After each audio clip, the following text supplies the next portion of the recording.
done with one of those impossible tasks, but you gotta fight for it every day.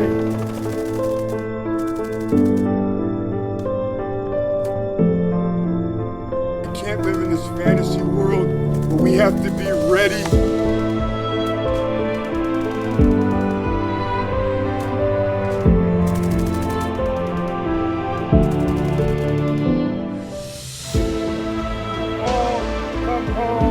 Together!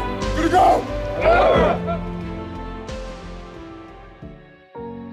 The 555th Parachute Infantry, nicknamed the Triple Nickels, was the nation's first all-black parachute infantry test platoon, company, and battalion.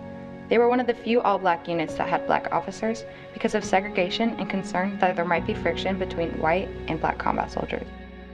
This is the last surviving member. My name is Jordan J. Corbett. I served in the Second World War.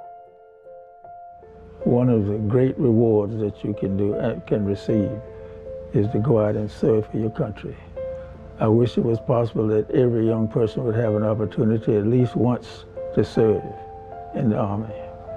And I think it would it helps you become a great person too. My name is Byron Hamilton. I served in the United States Army from 1966 to 1972. You'll have opportunities that I did not think about when I was 18 years old. I saw places that I would never have gotten to see before. Some I may wish I hadn't seen. Gustavo A. Hernandez Santiago, U.S. Army, active duty. I joined a little bit after September 11th when the towers fell.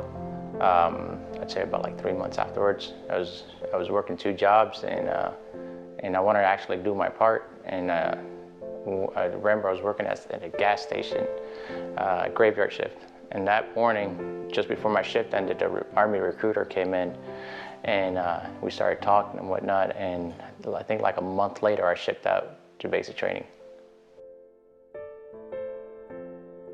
I'm Ed Sine. I was in the Army and I was stationed in Vietnam for 11 months. Got changed a lot while I was in the service. And it was for the better, I gotta admit that. In fact, I was in direct support and we shipped the ARVNs over there 5 brand new 105 howitzers. And about 4 days after they got them, they got their first firing coordinates. But they landed right in the middle of Benoit Army Base and wiped out a whole company about 2 blocks away from them. But other than that, we had a lot of mortar fire come in at night, off and on all the time. The Vietnam War and active U.S. involvement in the war began in 1954. More than 3 million people, including over 58,000 Americans, were killed in the Vietnam War.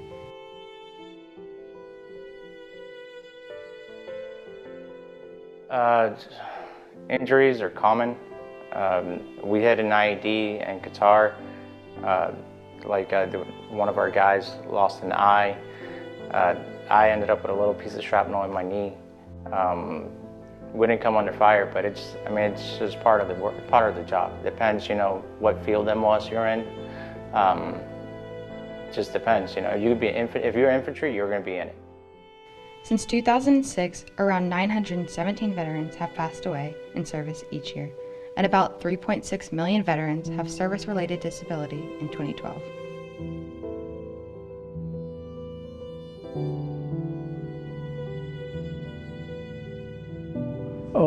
Well, first of all, I guess my friends helped a great deal. My bringing up from what I was taught to do, to never give up. There's always a chance, don't ever let something get you down and hold you down. I don't like talking about the loss of friends. A lot of the stuff, at least in my field, I couldn't relay back to my wife or my mom where I was or what I was doing at that point in time, just because of the classified nature of work that we were doing.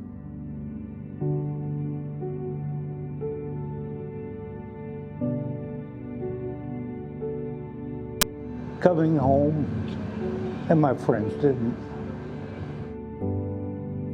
To keep them from killing you, sometimes you had to kill people that you didn't really want to or intend to kill. It's not something that you can take lightly. If you go in there thinking that it's easy, it's not. I've never been around so many different people, and I'd learned how to get along with all types of people. Freedom isn't free. Freedom is not free. Freedom isn't free.